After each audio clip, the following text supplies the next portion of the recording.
In the NFL, all it takes is a couple of great seasons and a huge contract for fans to think of you as a superstar. But money and a few good years don't always tell the story. To be a great NFL player, it comes down to playing at a high level consistently. We already listed our 10 most underrated NFL players, but it's time to find out which superstars we think too highly of when they aren't really that great.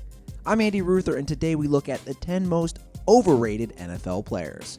Coming in at number 10 is Julian Edelman. Now don't get us wrong, Edelman is a huge part of the New England Patriots offense, but talk to New Englanders and it seems many put him on the same level of Julio Jones, Antonio Brown, and others. Edelman is valuable, but he's not a superstar. Put it this way, the old slot receiver in New England, Wes Welker, put up 5 seasons with 1,000 plus yards. Edelman has one 100 reception, 1,000 yard season. Back in 2013, when Rob Gronkowski was hurt and the former was their only option, he had 92 catches for 972 yards the following year. Without Tom Brady for 4 games in 2016, he had just 19 catches for 196 yards. He really isn't all that great. At number 9, Brian Cushing. Cushing has for a long time been hyped as the leader of the Houston Texans defense. Since he's a linebacker, he does have to call the plays and be the captain of that side of the ball. But Cushing hasn't been all that great, mainly due to a series of leg injuries. Even when he's on the field, his play doesn't exactly scream superstar. He has just 13 sacks in 88 games. His coverage skills are average at best. Expectations were high after he posted 5 sacks and defended 10 passes in his rookie year in 2009. It's been downhill since. At number 8, Matt Ryan. Back in the days of the early 2000s, fans looked at Matty Ice as an elite quarterback. He guided the Falcons to the playoffs in 4 of his first 5 seasons. But the truth has been out for a while. He ain't that great. He has just 1 playoff win, and in that contest, his team almost blew a 20-point lead to the Seattle Seahawks. At home, Ryan had 32 touchdowns and just 14 interceptions in 2012. He's regressed since. 2013, 26 touchdowns, 17 interceptions. 2014, 28 touchdowns, 14 interceptions. 2015, 21 touchdowns, 16 interceptions. He's a solid fantasy quarterback, but that's the best you'll get out of him. At number 7, Mario Williams. The 6'6", 300-pound pass rushing phenom lived up to expectations early on as the first overall pick in the 2006 NFL Draft. In just his second NFL season, Williams recorded 14 sacks. He followed it up with 12 the next season. The Buffalo Bills made Williams a $100 million man over 6 years. He would reach double-digit sacks in his first 3 seasons, but in 2015, he had just 5 in 15 games. Williams was released by the Bills after 2015.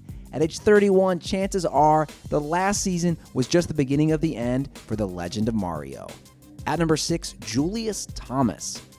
Thomas was a superstar basketball player in college. He got into the NFL in 2011, but missed all of 2012. He was an afterthought with the Denver Broncos, or so we thought. In his first full season, he had 65 catches for 788 yards and 12 touchdowns. The next season, he had 12 touchdowns on just 43 catches and 489 yards. The Jacksonville Jaguars handed him a loaded contract, and he had just 46 catches for 455 yards and 5 touchdowns in 2015. Can someone say product of Peyton Manning? At number 5, Randall Cobb. Cobb was a special teams master and flew under the radar as one of Aaron Rodgers' favorite receivers. He broke out in 2014 with 91 catches for 1,287 yards and 12 touchdowns. Jordy Nelson, the Packers' top receiver, missed all of 2015 with a torn ACL. Cobb was expected to rise as the number 1, but defenses focused solely on him, and he only produced 829 yards and 6 touchdowns. It's clear he's only elite when Nelson is commanding the attention of the opponent's top corner. At number 4, Joe Flacco. The Super Bowl 47 winner and MVP was given a 6-year extension worth $120.6 million in 2013. Flacco is known for being money in the playoffs, winning 10 postseason games and reaching 3 AFC championships. But Flacco is not that great in the regular season. 27 touchdowns remains his career high, and plus 15 remains his best touchdown to interception differential. Flacco is at best a game manager in Baltimore, not an elite quarterback, and I know this one's going to bring up a huge debate. At number 3, Jairus Byrd. Byrd was one of the NFL's top ball-hawking safeties during his days with the Buffalo Bills. The New Orleans Saints loved what they saw and gave him a $54 million deal over 6 years. But Pro Football Focus gave Byrd a grade of 74, which is barely average for a starting safety.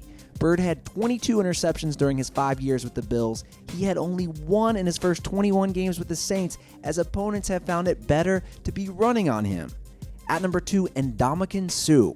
Man, the Miami Dolphins pass rushers sure love to be overhyped, overpaid, and overrated.